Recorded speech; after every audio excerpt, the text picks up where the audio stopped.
Hello and welcome. This is Fireworks. A Nigerian politician once gave a rather depressing verdict on the Nigerian socioeconomic situation when, while fielding questions from newsmen on television, he said, "The problem with Nigeria is one of triumph of politics over purpose. Happenings on the front burner in the country currently also gives cause for sober reflection." And thankfully, my guest today is as much a politician as he is a cleric. Welcome to Fireworks, your preferred hard talk interview program on TVC. I am Bukola Samuel Wemimo. Let's take a moment. Today, my guest is the Minister of the Niger Delta, Pastor Usani Usani. Thank you for having us, sir. You're welcome. Let's start from the Niger Delta, which is your immediate jurisdiction. About last year or 2 years ago or thereabout, there were reports about how the agency, Niger Delta Development Commission, had spent over $40 billion on failed projects. And in recent times, the new boss of the agency has committed to, redevelopment, a new focus for the region, when he said that they're repositioning and they're committing more resources to the region. So tell us, give us updates. What's being done, particularly to address issues of abandoned projects in the region? The policy of this administration at the center guarantees minimal interference with agencies in terms of daily administration. And so, to be able to determine how active the place will be being supervisory can only suggest certain policy directions and occasionally carry out some supervisory checks. But in terms of claims of how much they have spent without tangible results, I'll tell you, I have not carried out any verifiable audits. And so I do not know whether the $40 billion that is claimed is true or not true. Really? But there are reports that you oversaw a technical audit report of projects from the ministry's inception and the baseline study of the social and infrastructure resource base of the region. That is true. Then you need to understand the demarcation between the Niger Delta Development Commission and the Ministry of Niger Delta Affairs. What we did was about the ministry, which carries out its own projects and programs, away from the Niger Delta Development Commission, the NDDC. So yes, it is true we did that concerning the ministry. And our discoveries were, out of over 420 billion naira spent, the percentage completion of projects and programs was just 12%, meaning that a lot of the resources went into oblivion. But about the NDDC, we have not carried out any such report. Now that the NDDC has been brought back to under our supervision, we are setting the platform for effective supervision, and already I have made a request and further reminded them to give me the report of the transactions from the day of resumption to this time. Interesting. Now that the agency is coming under closer supervision of the ministry, is it the Niger Delta master plan that will, continue in the approach to developing the region, or the action plan, which I've heard you talk about? I know the master plan is what was formulated by the NDDC to guide their program execution. The action plan is from the ministry. But beyond all this, within the period, there's something we call strategic implementation work plan set up by the ministry, which has engaged all development stakeholders in the region as agencies. The second thing is to make sure that we save costs by such hitherto duplications. The third thing is to be sure that we know how much is getting into the region per financial period by all the agencies that are doing development in the region. And this, I think, is a guided framework for everybody to appreciate what goes on there. And since it is documented, then that document stands as a standard to assess what claims we may bring out to the public. Sounds like a comprehensive approach. Will airing companies be brought to book, made to answer for collecting money and not executing the project. Let me just mention a few. The Bonny, I don't know the update on the status of this project, whether they have been completed, but for clarity's purpose, Bonny Ring Road project, Port Harcourt, Jaffac, carried out by Jaffac Investment Limited. There's a skill acquisition center in Delta State, carried out by Home League Holdings. There's a regional water scheme in Aniocha North and South local government in Delta State, carried out by Allianz Logistics. There's West African Technological Services Limited that abandoned a marine police station in Oguta, Imo State. There's a student hostel university that was not completed in Uyo. Let's go to Ondo State. Abandoned civic center in Ode Ugbo. There's Ugbo Township Road abandoned. There's Ugbonla Ogoye Road. And there's also Ugbonla Township Stadium. So for some of these abandoned projects, I was able to capture the names of the contractors. Okay. Will these contractors be brought to book? To say whether contractors will be brought to book or not, there first has to be a verification of the claims. And these are just a few, by the way. Yeah, even at that, there still has to be a verification to confirm whether the claims of the public or claims of contractors as not being paid are correct and real. It is after that reconciliation, verifiable by a form of technical audit, that we can suggest any contractor has to come under sanctions. We will not just feel that because a project is started and not done, then it is the contractor's fault. If the government doesn't pay the contractor, there's no way the project can go on.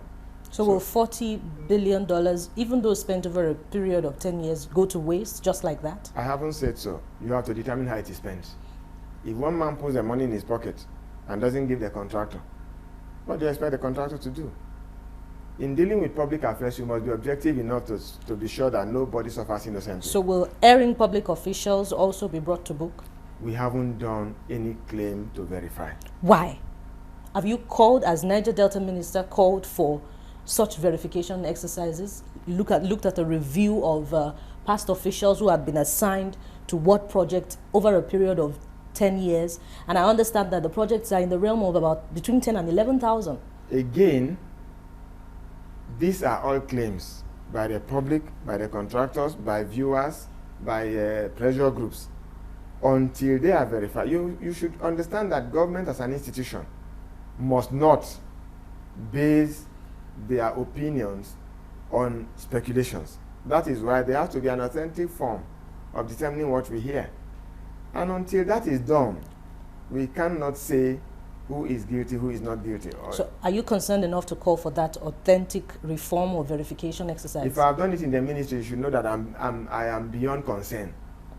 We've done it in the ministry, and then, of course, the intention is not to probe anybody.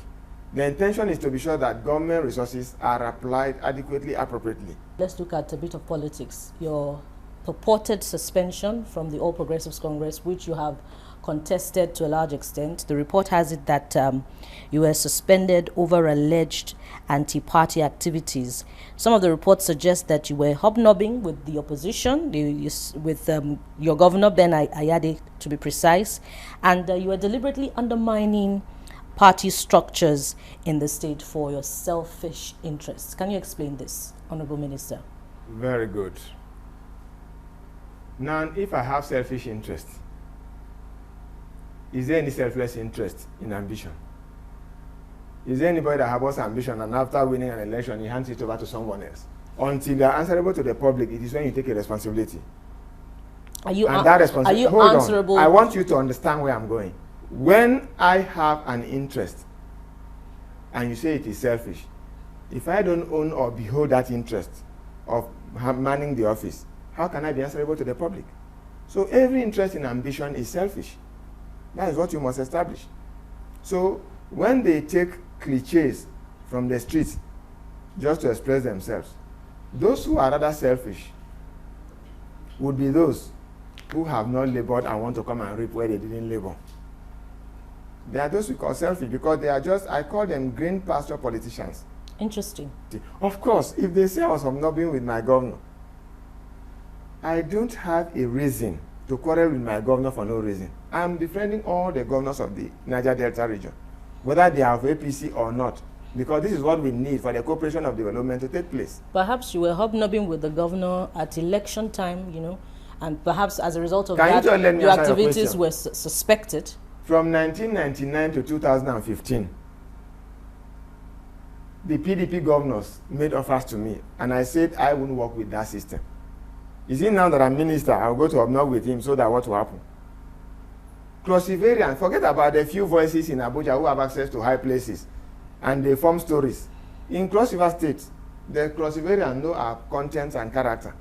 So have you been, have you been suspended or not by the National Working I heard Committee? you well. I am taking them one by one. When they say I did anti-party and all my results show glaringly that APC won wherever I had control.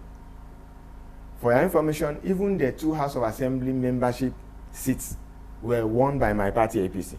They refused to conclude a coalition at the local government headquarters. They were traveling to and fro from Calabar until the following Monday, when I understand they had specific instructions to go and announce PDP candidates. And how did they do that? They had to cancel the 2 results of my community, the 2 wards of my community, canceled another ward in another community for PDP to be able to prevail with 300 votes over our own votes, whereas we turned in more than 10,000 from these cancelled results. So if you suggest that anti-party will bring such results, I advise everybody to do anti-party. And then to talk about suspension. I'm not under suspension. Have you received any documents to the effect that it states that Usani has been suspended from the All Progressives Congress? I haven't, and I've not been called to question on any allegation. Okay. Now, in defending yourself against this allegation, quote me, call me to order if I'm wrong. At a press conference that you addressed, you said this, I quote, "These are people," who, by the way, you call the green pasture politicians. Oh, yes. "These are people who know that my continuous prevalence in the system will expose them. These are people who have been scared ab initio that if the president returns for a second term and the anti-corruption struggle goes on, they will be in the web. For them, instead of allowing sleeping dogs lie, they want to stir the hornet's nest. I can tell contracts in my state they have received and failed to accomplish. The dissolution of the NDC board is the foundation of their vengeful attitude towards me. You know how the place functioned for a while, which is in public domain. Pray tell, Honorable Minister, who are these people?" They are the people laying the allegations. You stated categorically that there are people whose failed contracts you can talk about. Let me tell you, the contexts are different. We were talking about omnibus contractors in NDDC. Here we are talking about alligators. You know, everything about conflict generates from a certain base and develops. So when we get to that point where names will be mentioned, of course we will mention names and point out the projects. Okay. Now, calls for your suspension, or should we call it disapproval of your work, or outright sack, didn't start from now. As far back as 2018 or 2017, the Niger Delta Youth Governance Monitoring Group also called for your sack, citing many reasons why you shouldn't continue as a minister. They noted that your ministry opposed participation of youths who are invited to a particular meeting, which was held in one Niger Delta area. It was a council meeting, I think, in Ondo State. They noted that the council's inability to form a requisite forum to enable it formulate policy direction to drive the ministry was a clear display of incompetence, and hence rendered that exercise nullity. What is your response to this? Of course, you are aware that this group has expressed disapproval of your work. The council you're talking about, some people came there. A council of a ministry is a serious business because it churns out policies for guidance of operation. And then you find some people who just came in casually and they claim that they have a right to participate in council deliberations. And we said, at best, we can nominate one of you or two to be observers because you have shown interest. And they say, no, we are supposed to be members of the council. So you don't just sit in a council and you find some people, a group of people standing outside there, and you hear noise and you come out and say, what's happening? They say, we have not been invited, we are supposed to be members of the council. If you do that someday, the market women who are selling tomato will also come as members of council. Interesting. I wonder whether or how or if this goes back to the issue of youth restiveness in the Niger Delta. We'll look at that, but that'll be after the break. You're watching Fireworks. Let's take a moment. Thank you for staying tuned. If you've just joined us, this is Fireworks, and my guest today is the Honorable Minister of the Niger Delta, Pastor Usani Usani. We've been looking at issues in the Niger Delta, particularly the performance of the Niger Delta Development Commission. We've been looking at development in that area, abandoned projects. We've also looked at the politics of the office of the minister. We're making progress now. Thank you for your time so far, Honorable Minister. You're welcome. This government has retained the program, thankfully, and it is critical. It's been expressed in the Niger Delta that it is critical to the stability of the region. The budget for that program, however, it is what is in contention. So is 65 billion naira allocated, which is the same figure from 2018. Is it adequate to cater to the needs of youths of Amnesty in particular? Yeah, when you ask such a question, you must weigh the provisions against the possibilities of expectations. I do not think any aspect of the intended budget of any MDA has actually met 100%.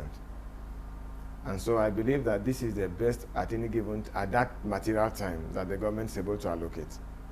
So the money is never enough for any region, especially for the Niger Delta that has been environmentally abused for such a long time with neglect. And so that money cannot be enough. And of course, today, the youth restiveness, I believe, is no longer an issue peculiar to the Niger Delta, because the entire Nigeria is restive. How else, besides giving stipends, can Niger Delta youths be engaged to appreciate other core values of education, dignity of labor, hard work leading to success, that in that regard? Well, the first thing I need to tell you is, by my own understanding, it's difficult to think that everybody trained can get a job, because the job space is inelastic. And so, if you train 10,000 people, you don't expect them to come back and get jobs in the same day, because you also have many hundreds of thousands of people coming out, graduating from schools and other vocational centers. And all these are turned into the space, the specific space of the labor market. So it's difficult, but the sense behind the training itself is to make yourself self-employed by whatever small-scale thing you can start. And that is why the trainings are in vocations that can be taken as artisanship and so on and so forth. And so the attempt by government needs to be complemented by the very people who acquire the skills to be able to engage themselves.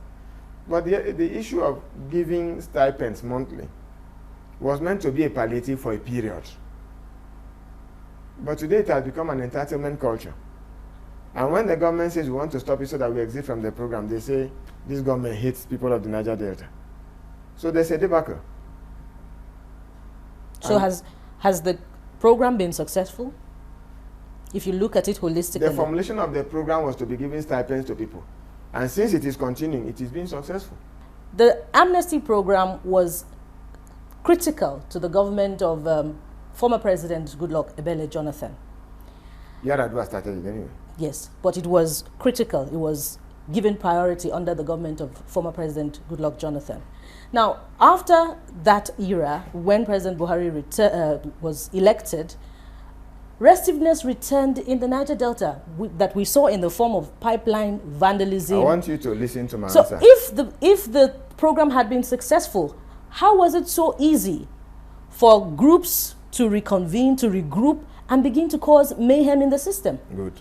You don't measure success by the expectations of somebody. You measure success by marking scheme. the vandalization of pipelines by whatever grievance. Don't forget also that the people of the Niger Delta felt that their son was no longer president, and so the South had been denied of the presidency, therefore their reaction was different. So when they go around kidnapping people, is it because the expatriates program for them has failed? Activities or crimes have various reasons. Some tenable, some not tenable. Are you saying that they're not, that round of violence at the onset of this administration in 2015 was not necessarily perpetrated by those who had been rehabilitated and had been beneficiaries of stipends and training programs? Are you saying new groups regrouped? I have not insinuated that at all. Okay. Because I'm not in a position to know old groups and new groups. Okay. So if you know, better educate me. Then I can have a response. What has been different between 2015 or 2014 and now about the amnesty program? Has there been anything different? So how can youth restiveness be successfully tackled in the Niger Delta? Youth restiveness can be successfully tackled in the Niger Delta when the entire Nigerian youth restiveness is tackled. Can you tell me why there's kidnapping on Abuja-Kaduna Road? Is it because the Ministry of Niger Delta or amnesty program is failing? Is it not with the objective that youth restiveness would end if you're getting that stipend? So if they get it, that you would drop your weapons, if they get it and make something with your life. If they get it and it doesn't end, who's blame? It means a breach of contract by a certain segment. If I keep my bargain and you don't keep your own, who's blame? I will even tell you that this government has done something further.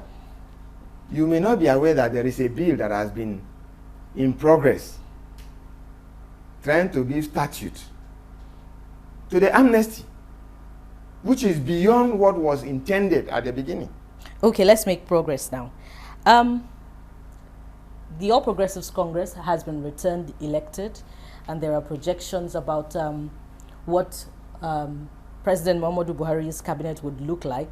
There are reports that even former governors who are leaving, eyeing the position of ministers, and current ministers want to be retained.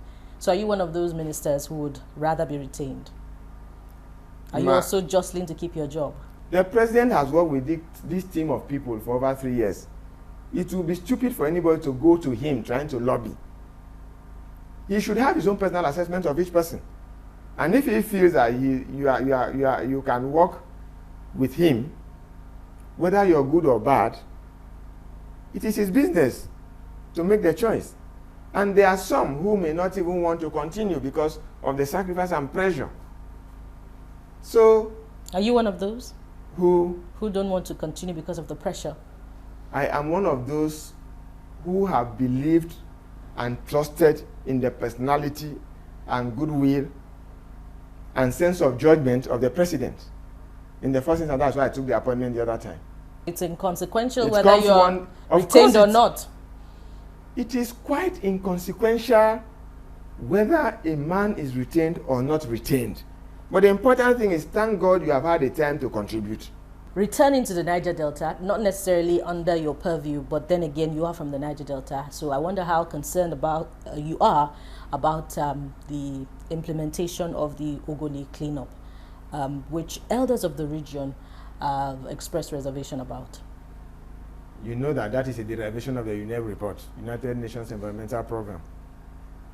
And from there, recommendations were made, and that report was out in 2011. Those who are the elders talking, why did they not agitate before 2016 or 2015? 4 years down the line, they just dumped the report somewhere. Is it the man that's making the attempt that is more guilty than the man that didn't try at all? Now, June 2nd, 2016, when the Vice President went there to launch that program, in less than a short while, destruction started in the region.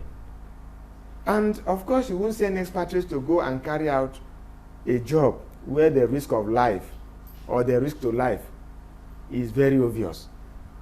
And it was delayed. Beyond that, the instrument of that report suggested that there needed to be statutory guidelines, bodies set up to guarantee checks and balances. The Board of Trustees needed to be set up. The Governing Council needed to be set up. The Project Coordinating Office needed to be set up. And this took statutory procedures. Eventually, they're all set up. Right now, as I'm talking to you, 21 companies have been issued letters of award to start the cleanup. And they needed to take time again to delineate where which or what constituted a work area or a portion for a company to work, so to call it. So this was going on, and that has been completed. And the first phase of contractors have been awarded letters to go and do the cleanup. So the work is going on right now. I know we are guilty of less publicity in the activities of government, but obviously the work is already on right now. The cleanup in Ogoni land. And before this time, the livelihood programs that were to precede the cleanup had been going on, trying to empower some women, doing something about water provision and so on and so forth. So it is on already. Okay, finally, you are a pastor and a politician. I've been meaning to ask how you combine both professions, so to speak, which basically looks more like black and white in the absence of a more adequate expression to capture both professions. I do not think that it is black and white, in the sense that the gospel we preach tells us that a man in authority is a minister of God. So there is a correlation between your work as minister to the public secular space and the church. Therefore, it is not, they are not in contrast at all. Really? So I still preach. Politicians have been known to deploy crude means to win election. And that is the way they have applied their characters, their evil characters, to any vocation they take, whether it's in politics. If you are a thief and you are a pastor, you steal the church money.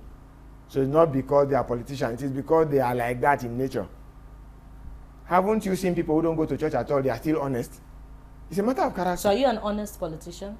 You'll tell us later. You've never rigged an election? You will tell us later. No, you are the one that will tell us. You are the one that does the field work for the All Progressives Congress in Shakespeare Cross River State. Shakespeare says the ice is not itself except by reflection. Therefore, you see me, you are the one to assess who I am. All right. Thank you for your candor. God bless you. And thank you for your time on Fireworks. It is well with you. It's been an interesting time out in today's edition of the program. We've looked extensively at the issues bordering the Niger Delta. We've also looked at national politics. Join us again same time next week when we bring you another interesting edition of the program. On behalf of the crew, I am Bukola Samuel Webimo. Bye for now.